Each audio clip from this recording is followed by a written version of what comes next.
Welcome to Affinity Photo. We're going to take a look at the Shadows and Highlights filter. Now, within the Develop persona, you might be used to using the Shadows and Highlights adjustment here, like so. And within the Photo persona, we also have a Shadows and Highlights adjustment here. Now, these are fine for small tonal adjustments, but when you're specifically looking to correct underexposure or overexposure, then the Shadows and Highlights filter, located here, is much more suited to the job. So for example, in this aircraft image, we might want to boost the shadows and recover some of the highlight detail. And we have some additional options here that help us get a better looking result than what we have currently. You can see this looks a bit tone mapped and a bit fake. So shadows range, for example, determines the tonal range that we're actually boosting, and shadow radius determines the amount of mid-tone contrast. And by experimenting with this value, you can try and hide the visible outline that appears around objects as a result of doing this tonal manipulation. You can see it very clearly here.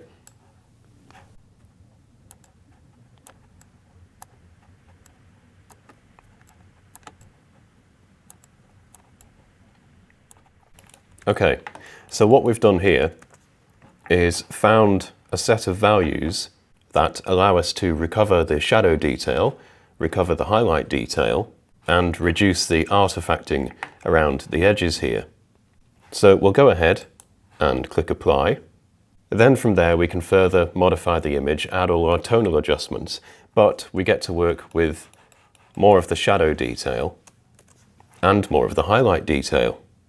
If I just go to the History tab here and move all the way back, you can see the original image that we started with. So I'll just go ahead and move the slider back up. So you can see we've flattened the image out, and that gives us more to work with tonally. We can also apply this Shadows and Highlights filter as a live filter layer. So I have another image here, and I'll go into Layer, Live Filter Layer, and it's at the bottom here, Shadows and Highlights filter. So once again, I'll increase the shadow strength, like so, and increase the highlight strength until I get a value that suits me. And once again, we'll see this glowing artifact edge around the edges of the subject here. So we'll go in and experiment once again with the radius sliders. We can see reducing the highlights radius actually helps to hide that outline. Okay, that will do, so I'll close the dialog box.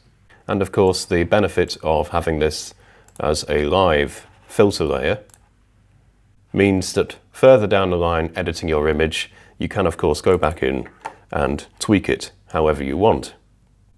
So, in a nutshell, if you're looking for more advanced manipulation of the shadow and highlight tonal ranges, you want to be looking at the Shadows and Highlights filter. And that's available as a destructive filter and as a non-destructive live filter layer. If you have any questions or queries, please feel free to ask on the official Affinity forums. Thank you for watching.